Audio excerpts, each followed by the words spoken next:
guys, welcome back to Chaotic Commentary. Today we're going to be looking at some more petty revenge stories. Let's get into it. My neighbor has a problem with me slamming my door. I've lived in this apartment for just over a year and I've interacted with my neighbor 3 times. Each time it is for him to complain at me that I'm slamming the doors and making the wall shake, and it's really disturbing. In the first interaction, I apologized profusely, said I had no idea, said, "Oh, you should have just left me a note or something. I don't want to be inconsiderate." Said I'd be more careful and asked if there was any other issues. He basically kept repeating, "Yeah, it just shakes the whole wall and it's really disturbing." I was horrified that I committed the heinous sin of bothering somebody. I'm a recovering doormat. Ooh, I can relate to that. And also really confused because I don't slam doors, ever. I didn't even realize he was talking about the front door at first. And my first thought was, what is he talking about? All the interior doors are propped open because cat. I spent way too much time thinking about this and figured out that when the wind blows a certain direction, there's a negative air pressure in the hall which pulls the front door closed with some force, unless you carefully hold the handle the entire way and make the door close quietly. The neighbor's apartment is a mirror image, so his door opens the other way and he may not realize this. It also seems to be more of a problem when I have the balcony door open. I have legitimately tried to train myself to never let the door swing closed. You should see me on my hands and knees dragging the groceries in and sliding them across the kitchen floor because I don't want to walk in with both hands full and let the front door swing behind me. You're doing too much. Just let the door close. He'll get over it. It's not that deep. But basic human doing your best only goes so far. And there have been 2 more times that I forgot and he came out to complain at me. After the second interaction, I was really bothered that he still seemed to think I was slamming the door deliberately. And I left a note on his door apologizing again, explaining about the wind thing, and reiterating that I would do my best and it wasn't intentional. You after the first time and the second time, that's enough. But I guess there's a third time. The third interaction went like this. I forgot my keys, ran back inside to get them off the counter, and allowed the door to slam shut behind me. He came out as I was locking my door. Him, "You're doing it again." Me, "I'm sorry, I'm doing my best." Him, "It's incredibly disturbing." You're disturbing. It makes the whole wall shake. You're disturbing.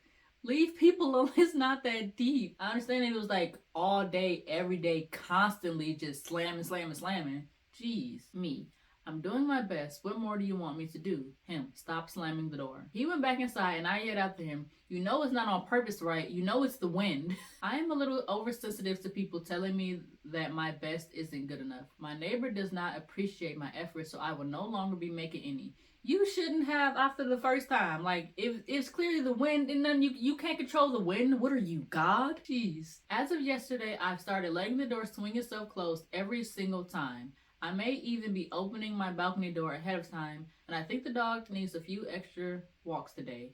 And whoops, looks like I forgot something from my car. That's what you get because you couldn't be satisfied with them saying that it was the wind, and now you get to hear the door slam all day. That's what you get. He is already upset. He's made a noise complaint to the office, but I let them know about the situation before beginning my petty revenge. As far as I can see, I'm perfectly within my rights to allow my front door to swing closed. You know, like everyone does.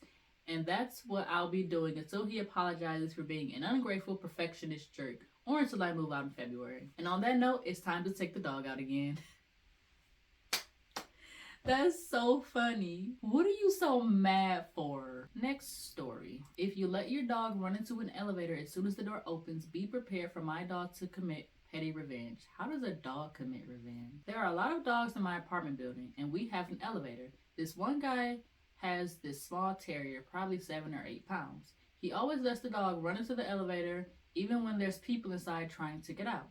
He just makes people step over the dog and seems to be one of those dog's owners that thinks his dog is so sweet and friendly, even though it's incredibly irritating. I recently adopted a shelter dog, under 15 pounds, Reggie, a month or 2 ago, and he has some leash reactivity. I have been working on him with a professional trainer, and it's getting better, but Reggie still needs a little distance. A dog running at him? Forget it. The first time or two, the irresponsible dog owner let his terrier run at my dog. I tried really hard to restrain him and use my legs as a barrier between the 2 dogs to get Reggie out of the elevator quickly and safely. But the third time, I was very annoyed. I am sure fellow leash reactive dog owners know. When you are pulling your dog to the side and trying to calm them down, there's always some asshole dog owner who keeps letting their dog come closer and closer to say hi, even when it's obvious you're trying to lead your dog away. I don't know what's wrong with them, but it's becoming a major pet peeve of mine. Back to irresponsible / idiot dog owner with the tiny terrier. Reggie and I were in the elevator again. The door opens and there's this little terrier sprinting straight into the elevator again. But this time I don't restrain Reggie and let him do his whole lunging and snapping routine. The terrier sprints away at full speed and the idiot dog owner looks like someone just spit in his tea. He follows his terrier away from the door, and Reggie and I get plenty of room to leave the elevator while idiot dog owner is glaring at us. Reggie seems to have taught them a lesson. I've only seen idiot dog owner and the terrier twice since then, but they were finally waiting away from the elevator door. And the fact that you didn't even really have to do anything besides let your dog be a dog. I don't understand people. Control your freaking dog. Just because it's a small dog still won't mean it won't freaking bite somebody. Those little things be vicious. Next story. Silent but violent revenge. I had a class early in the morning and my university is on a mountain. It's cold AF and then is usually packed early in the AM. So there's a full bus and this one absolute walnut has his bag on the seat beside him and is spreading out, sitting comfy while a couple people struggle to stand on a shaky bus while also shivering because of the cold. I'm one of them. But I'm especially mad for this tiny woman with 2 giant bags to handle. So a few stops down, we've moved further into the bus and I end up beside the guy who is sitting comfy. I'm staring at him, he's staring at me, looking around the bus and smugly adjust himself into the seat to get more comfortable. I'm not a morning person, he's pissed me off. Why are people like this? Freaking man spreading. Put your legs together. Cross them. Move your fucking bag. I shouldn't be this upset. Jeez. Oh no. Last night I ate prunes. Too many. This morning I was holding in a lot of gas. No. I turned around so my ass was facing the man's seat. I released my inhibitions. I let him rip like Beyblade. I tooted and tooted till I couldn't toot no more. It felt great.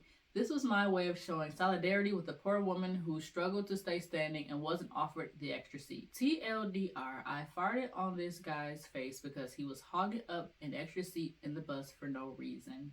And I applaud you. I hate people like that. I don't ride the bus anymore, but when I used to, jeez, people are annoying. You see other people standing up and you want to hog seats. Move! Alright guys, so that's it for today's video. Hope you guys enjoyed. Tell me in the comments what you guys thought of these petty revenge stories. Thanks for watching. See you guys next time. Bye!